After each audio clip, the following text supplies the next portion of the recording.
sebagai supervisor atau pengamat? Saya Ferdinand Tejomo, berperan sebagai coach. Saya Maria Elizabeth Lomikolin, berperan sebagai coach. Selamat dan salam sehat Pak Ferdi. Selamat dan salam sehat juga Ibu. Bagaimana kabarnya hari ini? Puji Tuhan, kabar baik. Bagaimana dengan Ibu? Saya juga kabar baik Pak Ferdi. Nah, hari ini kan Pak Ferdi akan melakukan proses coaching-nya. Nah, kita mungkin ngobrol sedikit dulu. Boleh ya Pak? Baiklah. Begini loh Pak. Nanti kan Bapak akan berperan sebagai coaching di sini. Lalu Ibu Elis akan berperan sebagai coaching. Nah, saya akan ikut mengamati, akan saya nilai sesuai dengan penilaian coaching.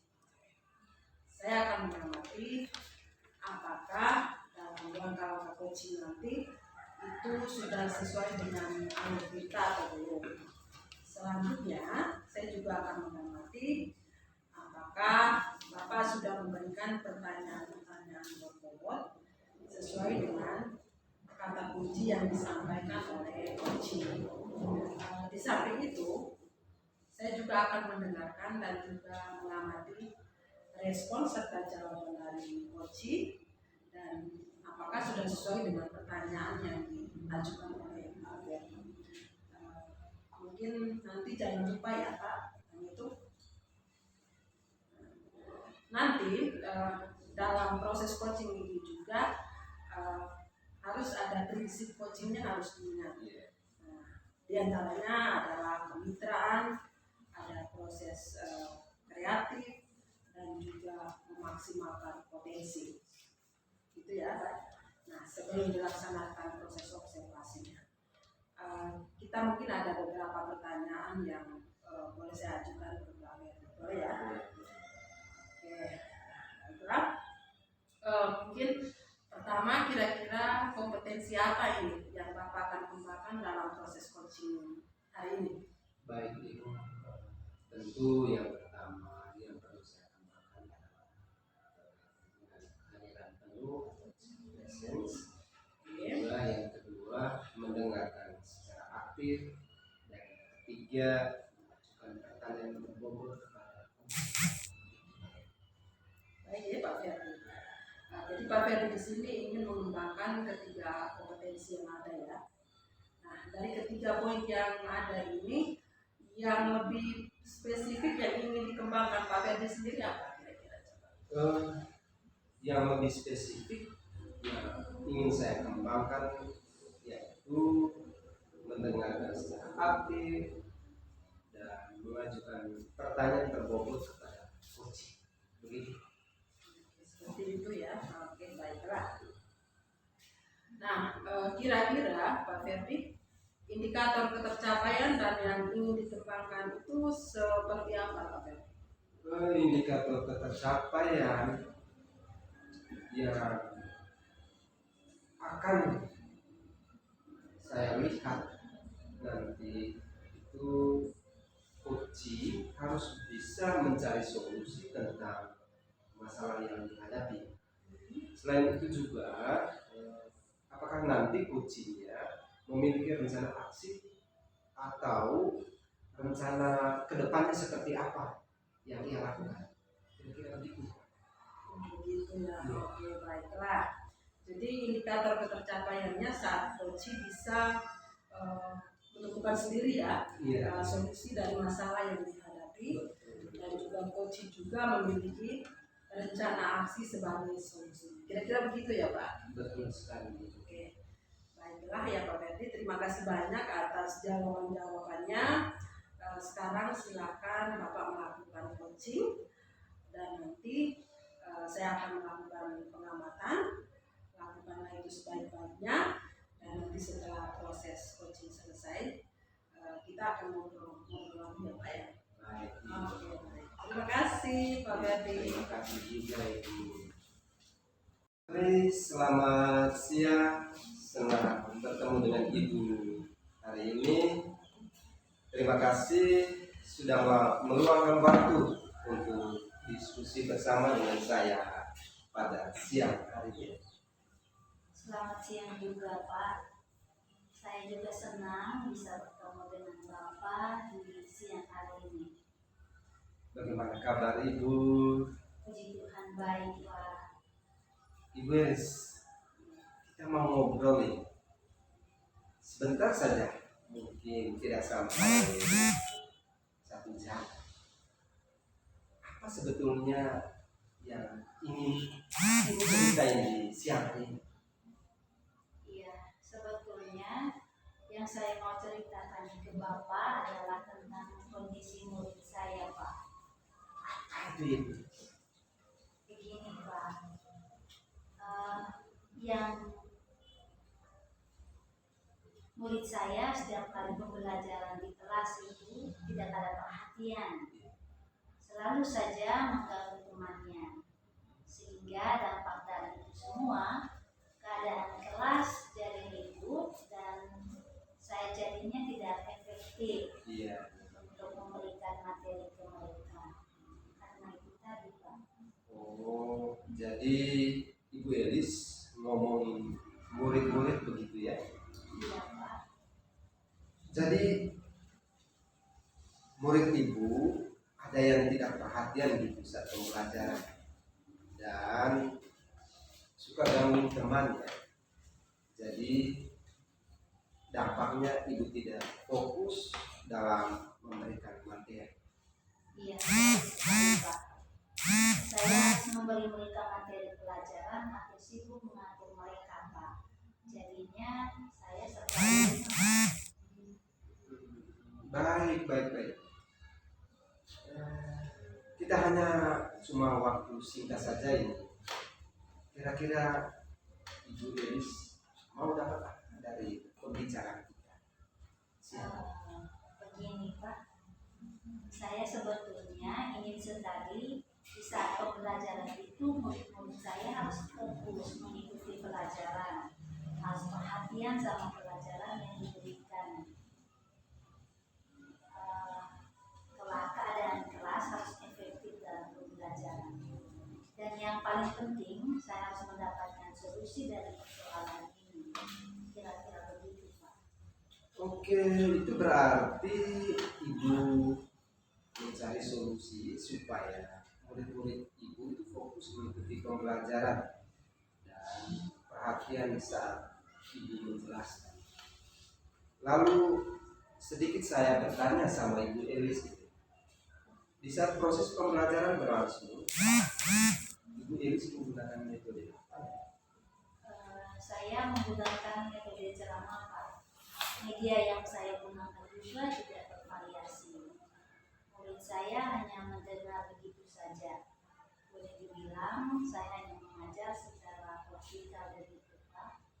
Oke, Ibu Elis, menurut Ibu kriteria pembelajaran yang baik itu seperti apa? Kalau menurut saya, mungkin pembelajaran yang bisa memenuhi kebutuhan murid begitu Pak. Baik Ibu, tadi Ibu bilang bahwa pembelajaran yang baik itu pembelajaran yang bisa memenuhi kebutuhan murid dengan tujuan supaya murid Ibu bisa ada perhatian, tidak suka mengganggu teman. Nah, kalau pada posisi ini kita beri nilai 10 yaitu dari rentangan 1 sampai 10. Kira-kira murid Ibu sekarang ini ada di angka berapa ya? Mungkin beragam Pak, antara 4 dan 5 begitu. Oke, ini kan sudah di angka 4 dan 5. Untuk mendapatkan angka 10 mungkin agak sulit dengan kondisi yang dialami. Kira-kira Ibu Elis mau angka berapa? Ya, dengan kondisi seperti ini mungkin angka 8 itu lebih baik Pak. Dari situasi seperti itu, Kira-kira ada tidak yang Ibu Edis mau lakukan? Iya Pak, sebenarnya itu sih yang saya harus pikirkan. Apa yang harus saya lakukan untuk mereka? Kalau menurut Ibu, senangnya seperti apa untuk murid-murid Ibu? Apa kira-kira? Mungkin saya harus menyediakan media pembelajaran yang bervariasi di kelas begitu. Misalnya, saya harus menyediakan bahan pelajaran sesuai minat, gaya belajar, dan profil murid ya Pak. Karena saya menyadari bahwa pembelajaran yang saya terapkan selama ini sifatnya klasikal begitu. Referensi yang saya gunakan itu hanya untuk akhir saja, tidak ada referensi lainnya Pak. Nah, kalau begitu dalam bayangan Ibu untuk mencapai target itu butuh waktu berapa lama kira-kira? Dalam minggu ini saya akan menyusun dulu media pembelajaran yang bervariasi Pak.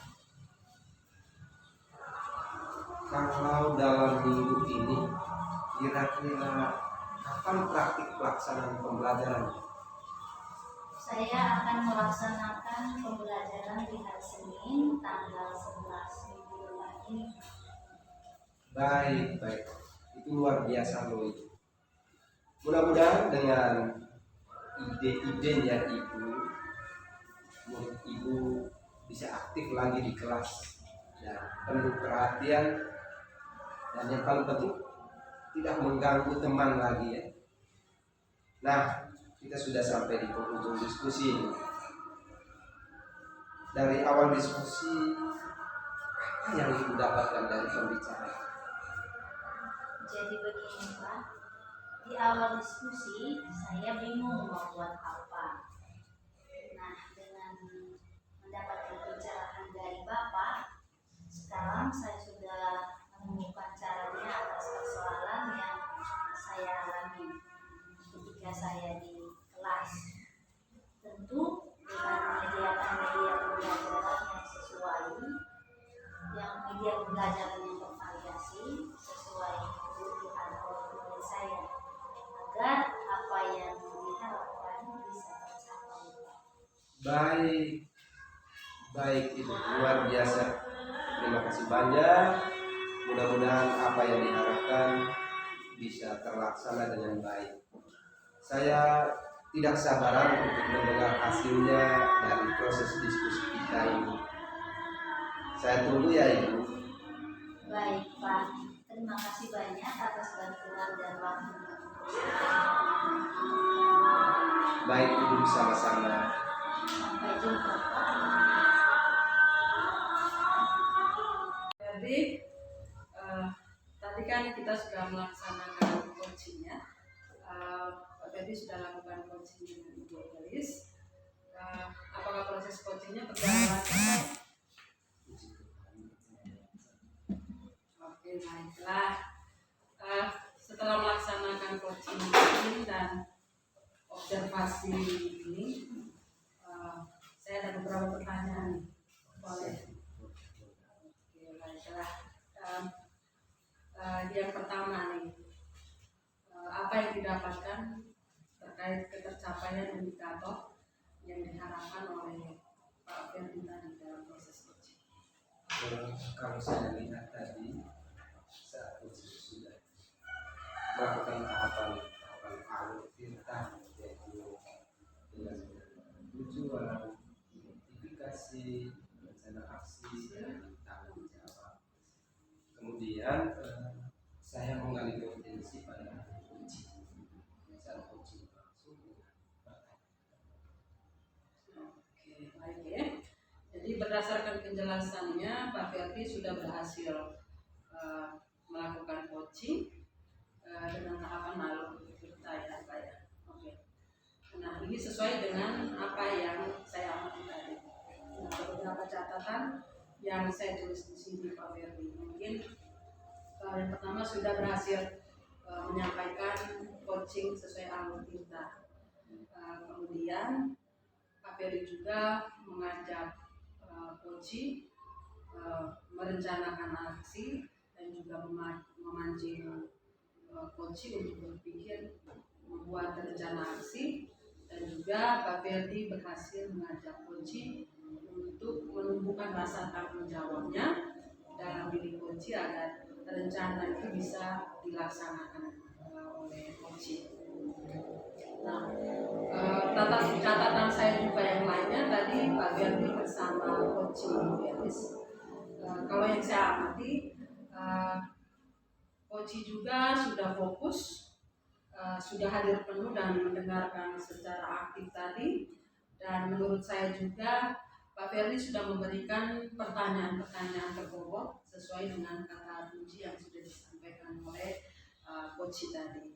Nah, ke depan ini mungkin Pak Ferry kompetensi apa nih yang ingin dikembangkan oleh Pak Ferry selanjutnya setelah melakukan proses coaching hari ini? Baik Ibu, kompetensi kedepannya yang ingin saya kembangkan adalah ingin memahami lebih dalam lagi tentang coaching dengan alur tirta. Nah, tujuannya supaya saya bisa menerapkannya dalam proses pembelajaran di kelas maupun dalam hal kolaborasi dengan bapak ibu guru lain di sekolah. Oke, artinya kedepannya ini Pak Ferry ingin berlatih terus-menerus ya tentang coaching dengan alur tirta ini ya Pak. Semoga kedepannya lebih sukses lagi dalam coaching menggunakan alur tirta ini, dan terima kasih sudah melakukan coaching hari ini menggunakan alur tirtanya. Saya akhiri dulu diskusi kita hari ini Pak. Semoga sukses dan sehat selalu ya Pak Ferry ya. Terima kasih juga buat Ibu, salam sehat. Terima kasih Pak Ferry, selamat siang. Sama-sama, selamat siang.